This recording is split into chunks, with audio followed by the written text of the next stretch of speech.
Hello student. तो आज हम पढ़ने जा रहे हैं 10+2 बिजनेस स्टडी का एक टॉपिक जो चैप्टर है लेवल ऑफ मैनेजमेंट के अंदर फंक्शन ऑफ मैनेजमेंट। तो उसमें हमने पोस्ट डीसी में से पी को हमने डिस्कस कर लिया था बेटा लास्ट लेक्चर के अंदर। आज हम ओ यानी कि ऑर्गेनाइजिंग को डिस्कस करेंगे। आज हम एस स्टाफिंग को डिस्कस करेंगे। आज हम डी डायरेक्टिंग को डिस्कस करेंगे और आज हम लास्ट सी कंट्रोलिंग को डिस्कस करेंगे। और डी के जो 4 पार्ट हैं L SLC, S for supervision, L for leadership और सी फॉर कम्युनिकेशन और M SLC M for motivation, उन सब को स्मॉल पार्ट्स में डिस्कस करना है बेटा शॉर्ट में, क्योंकि इनके आगे चैप्टर्स है हमारे पास। तो सबसे पहले हम डिस्कस करेंगे बेटा आज ऑर्गेनाइजेशन। ऑर्गेनाइजिंग का मतलब क्या होता है? ऑर्गेनाइजिंग का मतलब क्या होता है? Create post in business. Business में पोस्ट क्रिएट करना पहली बात, ठीक है। यानी एक स्ट्रक्चर होता है, स्ट्रक्चर बनाते हैं हम, और उस स्ट्रक्चर के अंदर हम क्या देखते हैं कि कौन उस स्ट्रक्चर में किसका सुपरवाइज़र होगा और कौन किसका सबॉर्डिनेट होगा, यानी कौन टॉप लेवल पे काम करेगा और कौन लोअर लेवल पे काम करेगा। अब हर पोस्ट का अपना राइट एंड रिस्पॉन्सिबिलिटीज होता है बेटा। तो मैं एक साथ आपको लिख देता हूँ। ऑर्गेनाइजेशन मीन होता है रोल। ऑर्गेनाइजिंग के अंदर हम क्या करते हैं, डिटरमाइन कर देते हैं रोल फॉर एवरी एम्प्लॉय। हर एम्प्लॉय का रोल डिटरमाइन होता है। तो organizing mean a structure of role for every employee working in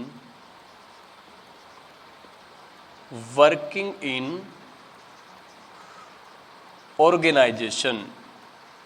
समझो बेटा इसको क्या है ये।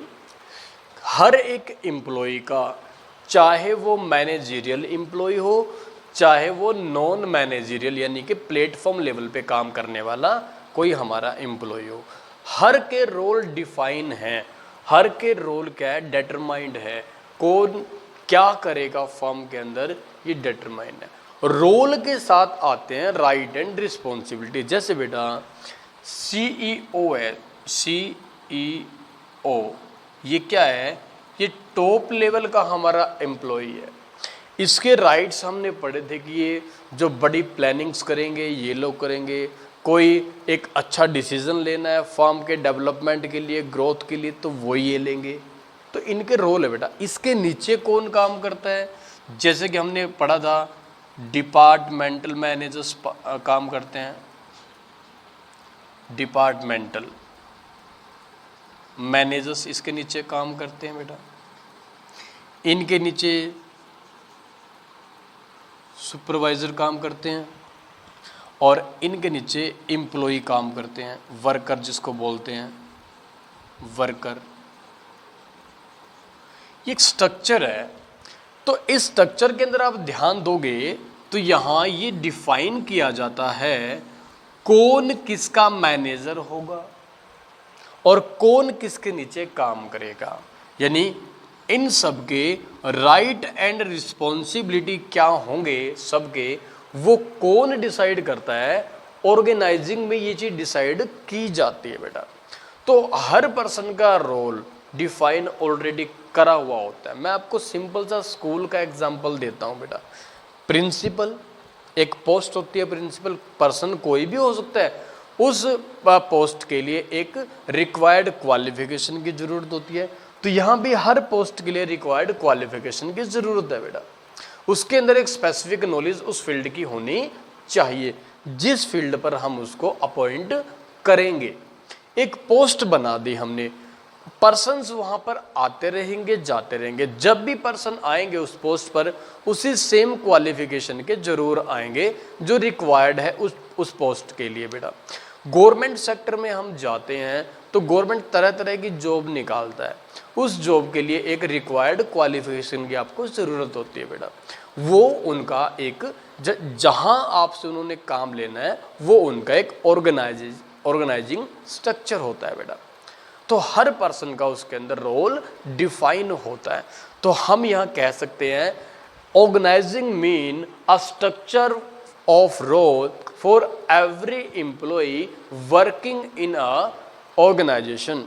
हर एक एम्प्लॉय का रोल ऑलरेडी डिफाइन होता है। बेटा अब रोल के साथ जो पोस्ट जो हमारी बनी होती है, हर पोस्ट के कुछ क्या होते हैं, राइट होते हैं, और हर पोस्ट के साथ कुछ रिस्पॉन्सिबिलिटी होती है। तो बेटा रिस्पॉन्सिबिलिटी होती है और साथ में क्या होता है,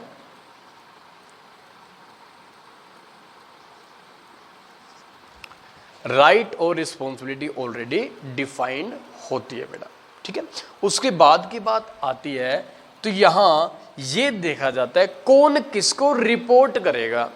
अब रिपोर्ट हमेशा लोअर से अपर की ओर जाती है, तो एम्प्लॉय अपने सुपरवाइजर को रिपोर्ट करेंगे, सुपरवाइजर अपने से अपने डिपार्टमेंटल मैनेजर को रिपोर्ट करेगा, और ये डिपार्टमेंटल मैनेजर सारी प्रोग्रेस की रिपोर्ट सीईओ, जिसको हम director of management, general manager इन नाम से जानते हैं, प्रेसिडेंट के नाम से जानते हैं। बेटा इसके कई नाम हो सकते हैं। तो कौन किसको रिपोर्ट करेगा ये ऑर्गेनाइजिंग के अंदर बताया जाता है। इस पोस्ट का पर्सन सारे काम की रिपोर्ट इस पोस्ट को देके जाएगा। पर्सन कोई भी उस पर अपॉइंट हो सकता है, पर्सन तो आते रहते हैं जाते रहते हैं। ये स्ट्रक्चर है हमारा जहां पर हमने रिक्वायर्ड पोस्ट को डिफाइन करा हुआ है विद राइट एंड रिस्पॉन्सिबिलिटी। बेटा समझ में आ गया आपको ये पॉइंट।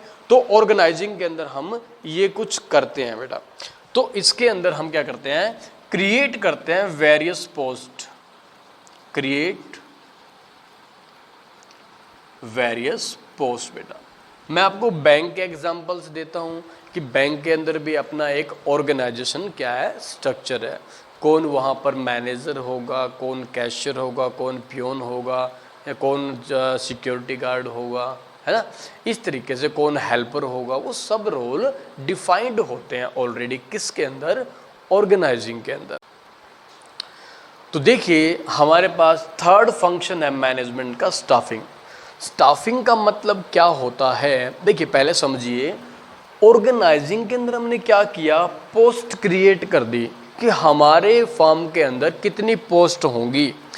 जैसे हमने 50 पोस्ट बना दी, अब 50 लोगों की हमें वहाँ पर लगाने की ज़रूरत है कि हमें इस काम के लिए इस क्वालिटी का मैनेजर पर्सन चाहिए, इस पोस्ट के लिए इस क्वालिटी का, यानी अलग अलग पोस्ट पर हमको अलग अलग क्वालिफिकेशन के पर्सन चाहिए होते हैं जिसको उस फील्ड की पर्टिकुलर नॉलेज होती है। तो जब हम उन क्रिएटेड पोस्ट के ऊपर ह्यूमन बींग्स को, इंडिविजुअल को अपॉइंट कर देते हैं, उनको काम पर लगा देते हैं, तो उसको उस काम को क्या बोलते हैं हम, स्टाफिंग। तो स्टाफिंग सिंपली क्या है, एक लाइन में मीनिंग क्या होता है, क्रिएटेड पोस्ट के ऊपर ह्यूमन बींग्स को अपॉइंट करना, वो स्टाफिंग है हमारा। बेटा अब उन पर ह्यूमन बींग्स को अपॉइंट करना, और देखो एक बार अपॉइंट कर दिया आपने किसी पर्सन को, तो उसको उस पोस्ट को आपको मेंटेन भी करना है कि वो पोस्ट कभी उस पर्सन से खाली ना हो, यानी कोई ना कोई वहां आकर काम जरूर करे। आपको पता है ना, जो प्रिंसिपल्स होते हैं गवर्नमेंट उसमें तो बदलते रहते हैं, लेकिन प्रिंसिपल की पोस्ट तो है ना एक, वो उस पोस्ट के ऊपर इंडिविजुअल्स बदलते रहेंगे बट वो पोस्ट हमेशा रहती है।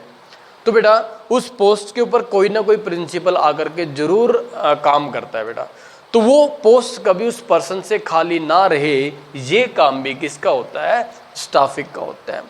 तो स्टाफिंग का मतलब होता है filled the post with the individuals, individuals या कह दो fill the post with peoples, लोगों से उसको भरना, और कीप फिल्ड विद पीपल्स, उसको भरे रखना। एक बार अपॉइंट कर दिया तो वो पोस्ट कभी खाली भी नहीं होनी चाहिए। ये काम भी किसका है बेटा? ये काम भी स्टाफिंग का है। तो स्टाफिंग इट रेफर टू, देखिए बेटा, it refer to filling and keeping filled the post with people। उनको पहले भरना और उनको भरे हुए रखने का काम स्टाफिंग का है। सिंपली बेटा, जब आप लोगों को नौकरी दे रहे होते हो ना, you do a function of staffing. आप फंक्शन कर रहे होते हो स्टाफिंग का, स्टाफिंग कर रहे होते हो मतलब आप, ठीक है। तो सिंपली ये स्टाफिंग है। स्टाफिंग क्यों जरूरी है बेटा? अब ये बात है, क्या स्टाफिंग के बिना काम चल जाएगा? क्या मैंने पोस्ट बना दी मैंने, उस पर कोई काम करने के लिए मैं किसी को रखूँ ही ना, तो क्या मेरे काम हो जाएंगे? नहीं होंगे बेटा, काम तो लोगों के द्वारा ही किए जाएंगे। तो बेटा, जब मैं उन लोगों को काम पर रखता हूँ, चाहे उसकी पोजीशन कोई भी हो बिजनेस के अंदर, वो स्टाफिंग का काम होता है। सिंपली आपको समझ में आ गया? चलिए, उसके बाद मतलब नेक्स्ट स्टेप है हमारा जो फोर्थ फंक्शन, उसको बोलते हैं डायरेक्टिंग। तो डायरेक्टिंग का मतलब क्या होता है? उनको गाइड करना काम करने के लिए, हर एम्प्लॉय को काम करने के लिए गाइड करना, उनको इंस्ट्रक्शंस देना, ठीक है, वो सारी बातें उन तक पहुंचाना, वो किसके अंदर आता है? जैसे गाइडिंग का है, उनको एक चीज़ और भी आती है, इंस्पायर करना उनको, ताकि वो काम करने के लिए क्या हो, मोटिवेट हो जाएं। ऐसा काम भी किसका है? डायरेक्टिंग का है। तो डायरेक्टिंग में क्या आएगा? सभी एम्प्लॉय को उनके काम के अकॉर्डिंग उनको क्या करना? गाइड करना, उनको इंस्ट्रक्शन देना, उनके साथ उनको तक हर ऑर्डर को पहुंचाना, और उनकी बात सुनना भी इसके अंदर ही आता है, डायरेक्टिंग के अंदर आता है। कोई कमी आई तो सुनेंगे भी सही हम उसको, वो भी डायरेक्टिंग के अंदर है। और फाइनली क्या करना है?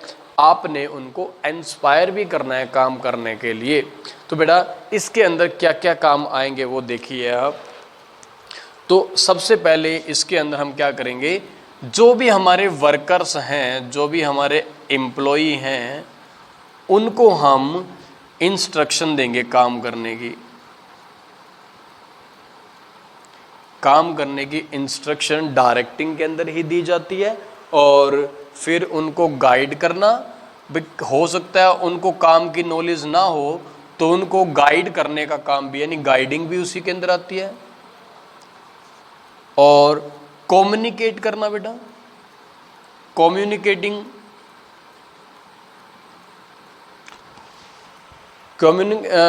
का मतलब क्या होता है? कि उनको उन तक हर बात को पहुंचाना, समझाना।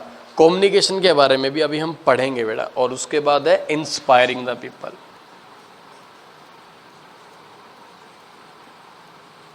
इंस्पायरिंग द, तो instruction given to the people, guidance given to the people, communication given to the people, और inspiring given to the people. उनको इंस्पायर करना है, कम्युनिकेट करना है, इंस्ट्रक्शन देना काम करने की। जब हम उन्हें बताएंगे ही नहीं काम कैसे करना है, कब करना है, तो वो काम कैसे करेंगे? तो ये सारी चीज़ें हमारी किसके अंदर आती है बेटा? डायरेक्टिंग के अंदर इन्वॉल्व होती हैं, ठीक है। अब डायरेक्टिंग के खुद के 4 फंक्शन हैं हमारे। 4 फंक्शन हमने किस नाम से पढ़े थे? SLC और M। मैंने आपको ये बताए थे, SLC M। S stand for supervision, L stand for leadership, C stand for communication, और M स्टैंड फॉर मोटिवेशन। तो हम एक एक करके इनका मीनिंग समझ लेते हैं। सबसे पहले हम पढ़ेंगे सुपरविजन के बारे में। तो क्या होता है सुपरविजन? देख रेख करना, क्या काम को सही ढंग से पूरा किया जा रहा है या नहीं किया जा रहा, वो किसके अंदर आता है? सुपरविजन। यानी मॉनिटर करना काम को। हर एम्प्लॉय को क्लोजली मॉनिटर करना कि वो अपना काम बताए गए तरीके से कर रहा है या नहीं कर रहा। ये काम किसका होगा? हमारा सुपरविजन का। सुपरविजन के थ्रू ही हम उनको, अगर वो कोई गलती कर रहे हैं तो हम उनको क्या करेंगे? गाइड करते हैं। तो गाइडिंग भी इसी के अंदर आता है। अगर वो काम अच्छे से नहीं कर रहे तो हम गाइडिंग भी, यानी गाइड करेंगे उनको काम करने के लिए, सही राह दिखाएंगे उनको कि आपको इस काम को इस तरीके से करना है। ठीक है। तो सुपरविजन कौन किसका करता है? एक मैनेजर अपने सुबॉर्डिनेट का, अपने नीचे काम करने वाले कर्मचारी का क्या करता है? वो सुपरविजन करता है। हर लेवल पे यही होता है। टॉप लेवल वाले मिडिल लेवल के मैनेजर को सुपरवाइज करते हैं, मिडिल वाले लोअर लेवल के मैनेजर को सुपरवाइज करते हैं, और लोअर लेवल वाले प्लेटफॉर्म लेवल पे काम करने वाले वर्कर्स का क्या करते हैं? सुपरविजन करते हैं। तो सुपरविजन मोस्ट इंपॉर्टेंट है। अगर सुपरविजन आप नहीं करोगे तो कई एम्प्लॉय कामचोर होते हैं, वो काम पर सही ढंग से आते ही नहीं है, या टाइम पर आएंगे नहीं, टाइम पर जाएंगे नहीं, लेट आएंगे, पहले चले जाएंगे। ऐसा कर सकते हैं कुछ एम्प्लॉय, या बैठ गए मशीन के पास, बैठ गए, काम चल रहा है और खुद ध्यान वो नहीं दे रहा। तो सुपरविजन की आपको बहुत ज़्यादा ज़रूरत होती है अगर हम चाहते हैं हमारे ऑब्जेक्टिव टाइम पर फुलफिल हो जाएं। नेक्स्ट क्या है? लीडरशिप। बेटा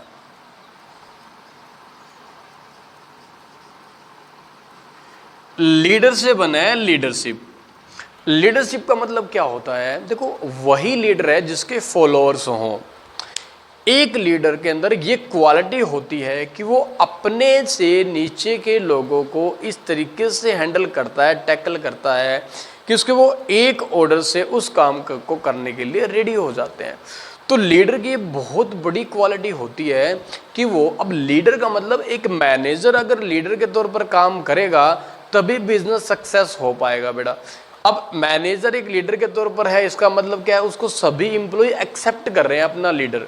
अब एक लीडर जो कह देगा, उसके जो एम्प्लॉय हैं, जो सबॉर्डिनेट्स हैं, वो सारे उसी तरीके से काम करेंगे। तो लीडर के अंदर एक क्वालिटी होती है किसी को इन्फ्लुएंस करने की, और इन्फ्लुएंस का मतलब होता है कि वो जो कहेगा उसके सबॉर्डिनेट, उसके एम्प्लॉय वैसा ही काम करेंगे। तो इसलिए बेटा मैनेजर को एक लीडर होना चाहिए। अगर वो लीडर होगा तभी वो दूसरों को इन्फ्लुएंस करके काम करवा पाएगा। एक लीडर तो कई बार ऐसा रोल प्ले करते, देखो कोई ना कोई फर्म के अंदर और हजारों वर्कर काम करते हैं। वर्कर सीधे टॉप लेवल से नहीं जुड़े होते, नीचे सुपरवाइजर वगैरह उनसे जुड़े होते हैं, और उनके अंदर क्वालिटी लीडरशिप की होनी जरूरी है। मीन्स अब जरूरी है तो ठीक है, वो पूरी कैसे की जाए?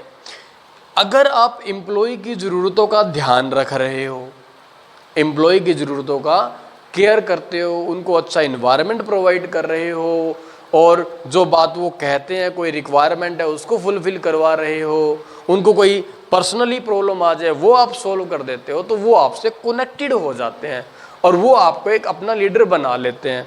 काफ़ी मूवीज़ में देखते हो आप कि कोई मतलब एक्टर होता है तो वो उसके जो किसी फर्म में काम करता है, वो कंपनी में काम कर रहा होता है, वो लीडर उसके वो जो काफ़ी वर्कर हैं वो एक को अपना लीडर चुन लेते हैं कि हम इसकी मानेंगे। वो टॉप लेवल के साथ बातचीत सारी वही करता है। तो बेटा उसके अंदर वो क्वालिटीज़ होनी चाहिए। लीडर का मतलब क्या होता है? इन्फ्लुएंसिंग पावर, इन्फ्लुएंस करने की पावर उसके अंदर होनी चाहिए। और जब ऐसा हो जाएगा तो वर्कर जो है अपने लीडर के द्वारा कही गई बातों को ही क्या करेंगे? फुलफिल करेंगे बेटा। तो ये है हमारा लीडरशिप। ठीक है। उसके बाद हमारे पास है कम्युनिकेशन।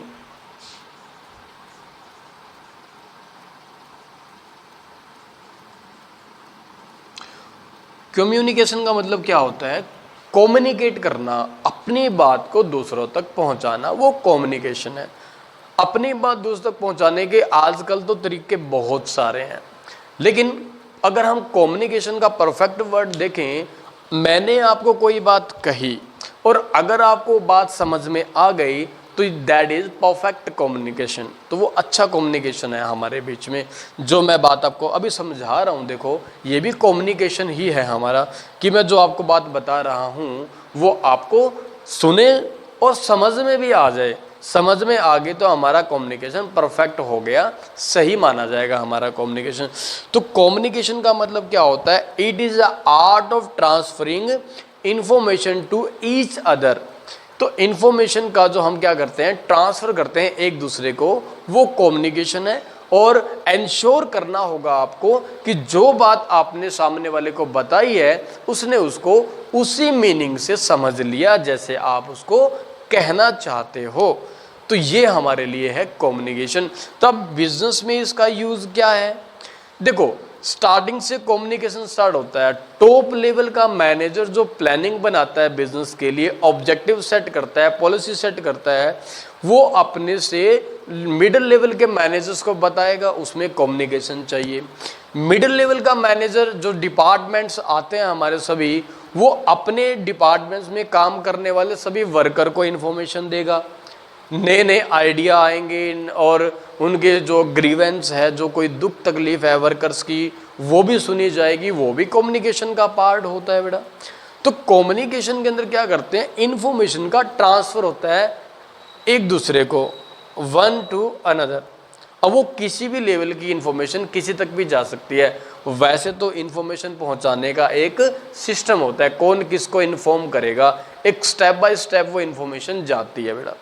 तो ये हमारे लिए कम्युनिकेशन है। तो कम्युनिकेशन के अंदर हम क्या करते हैं, जो हमारे फैक्ट हैं, जो हमारे आइडिया हैं, जो हमारी फीलिंग्स हैं, जो हमारे ऑर्डर्स हैं, एक दूसरे तक पहुंचाते हैं। ऑर्डर टॉप लेवल से लोअर लेवल तक पहुंचता है, प्लेटफॉर्म लेवल तक पहुंचता है। रिक्वेस्ट और फीलिंग्स है वो नीचे से ऊपर की ओर पहुंचती हैं। कोई ग्रीवेंस है, कोई मतलब दुख तकलीफ है वर्कर को, तो वो अपनी इन्फॉर्मेशन पहुंचाते हैं टॉप लेवल की तरफ। ठीक है, तो ये था हमारा कम्युनिकेशन। उसके बाद आता है मोटिवेशन, लास्ट डायरेक्टिंग के पार्ट है ये। मोटिवेशन का मीनिंग क्या होता है? आपको काम करने के लिए मोटिवेट करना, प्रेरित करना, प्रेरणा देना आपको काम करने की। अमूमन क्या माना जाता है, एक नॉर्मल इंसान, जो नॉर्मल इंसान क्या करता है, अपनी क्वालिटी का, अपनी कैपेसिटी का जितना वो काम कर सकता है उसका मैक्सिमम 60% ही यूज कर पाता है। अगर वो कहीं से मोटिवेशन ना ले, नॉर्मली काम करता रहे, तो जितना काम वो कर सकता है उसका वो 100 में से सिर्फ मैक्सिमम माना जाता है कि वो 60% ही काम कर पाता है, यूज में ले पाता है। उसकी 40% की जो एनर्जी होती है, कैपेबिलिटी होती है काम करने की, वो वेस्ट जाती है। इस पार्ट को जनरेट करने के लिए, इस क्वालिटी को जनरेट करने के लिए नीड होती है मोटिवेशन की। 40% कैपेसिटी का वो तभी यूज कर पाता है जब उसे मोटिवेट किया जाए काम करने के लिए। अदरवाइज मैक्सिमम केसेस के अंदर क्या होता है, 60, ये तो मैंने ज्यादा बता दी, इससे भी कम कैपेसिटी से वो काम करता है। तो यानी हर एम्प्लॉई अपनी कैपेसिटी को वेस्ट करता है। तो ये बात मैनेजर्स को पता होती है कि हमें इनको मोटिवेट करना है। अब मोटिवेट फाइनेंशियली, नॉन फाइनेंशियली हो सकता है। हमने उनको मोटिवेट करने के लिए कह दिया कि जो एक दिन के अंदर 100 जो गुड्स प्रोड्यूस करेगा, 100 क्वांटिटी बनाएगा, उसको हम इतने रुपए का बोनस देंगे। अब देखो नॉर्मली वो 80-70 बनाता है, तो जब वो पूरी क्वालिटी का यूज करेगा तो 100 और 100 से ज़्यादा भी बना देगा।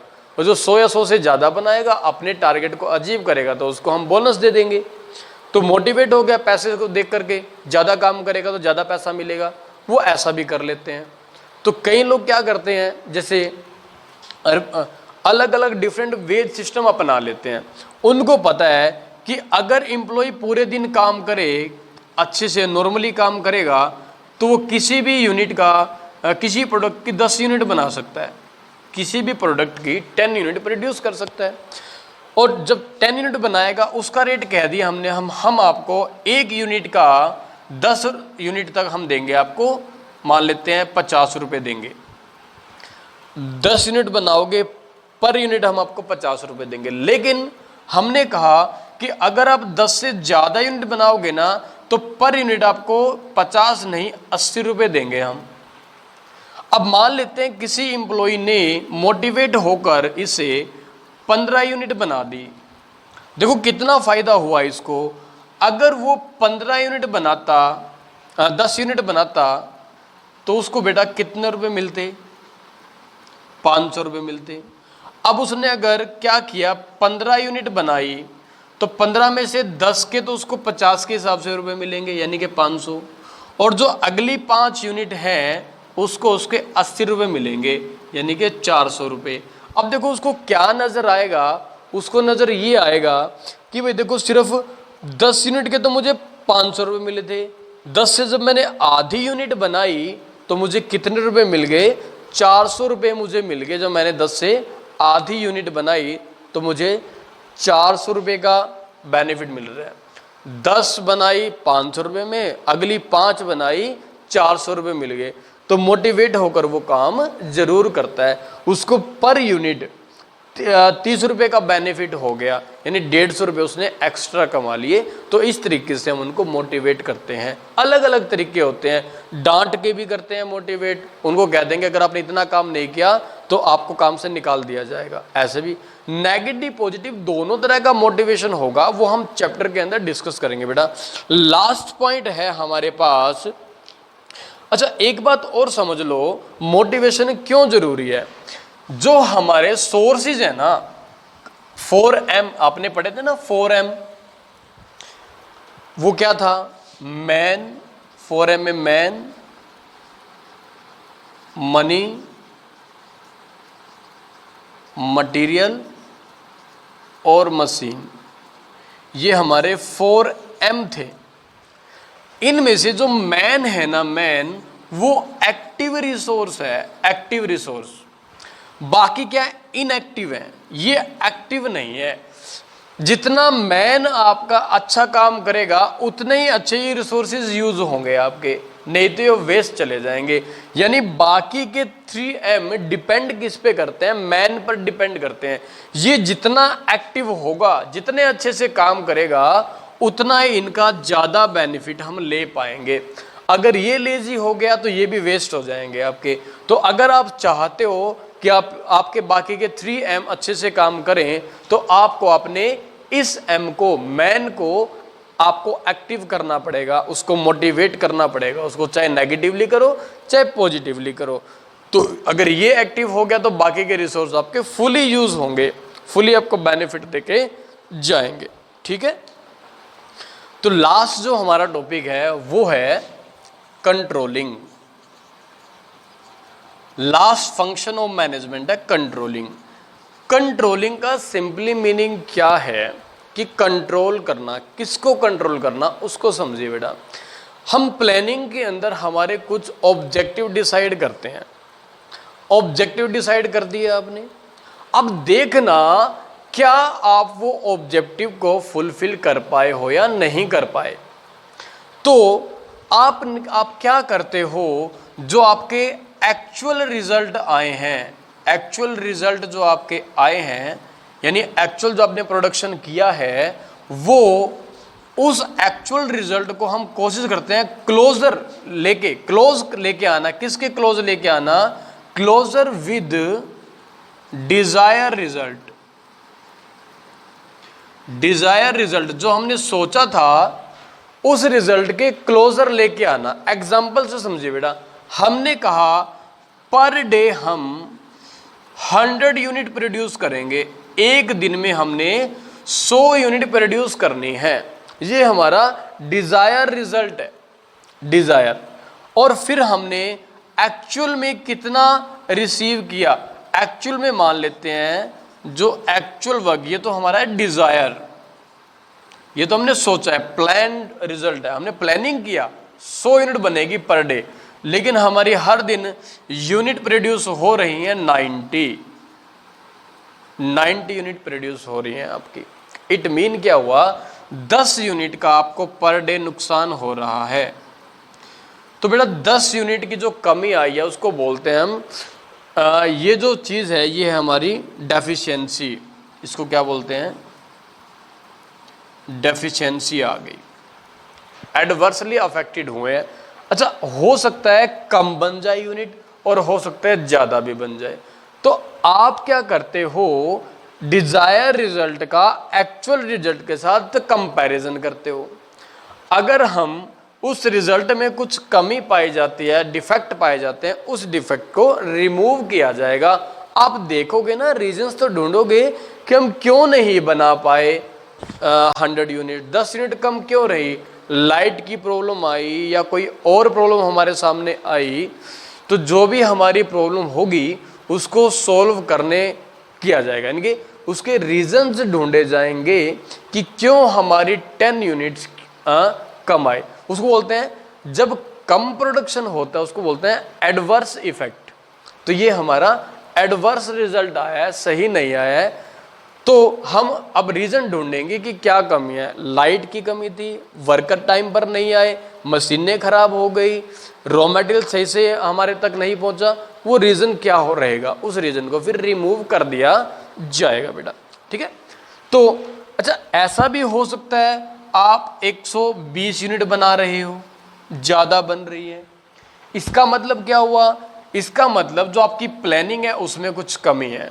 आपने सोचा था 100 यूनिट बनेगी लेकिन यहाँ तो 120 बन रही है, इट मीन आपने अच्छे से प्लान नहीं किया, तो आप ज़्यादा प्रोडक्शन कर सकते हो। तो ये होता है बेटा कंट्रोलिंग। कंट्रोलिंग में हम क्या करते हैं, एक्चुअल रिजल्ट का डिजायर रिजल्ट के साथ कंपैरिजन करते हैं, कमी पाई गई कुछ तो उस कमी को रिमूव करते हैं, उसके हर रीजन के ऊपर जाएंगे और उस कमी को हम दूर कर देंगे। उस दूर करने को बोलते हैं taking corrective action to remove that problem. उस प्रॉब्लम को दूर करने के लिए हम करेक्टिव एक्शन लेते हैं बेटा। तो ये है हमारी सारी कंट्रोलिंग। तो ये हमने 5 फंक्शन ऑफ मैनेजमेंट को पूरा कर लिया with 4 function of directing, 4 directing के भी फंक्शन। ये हमारे पास आगे चैप्टर्स हैं, चैप्टर वाइज डिस्कस करेंगे हम इसको। ओके बेटा, थैंक यू।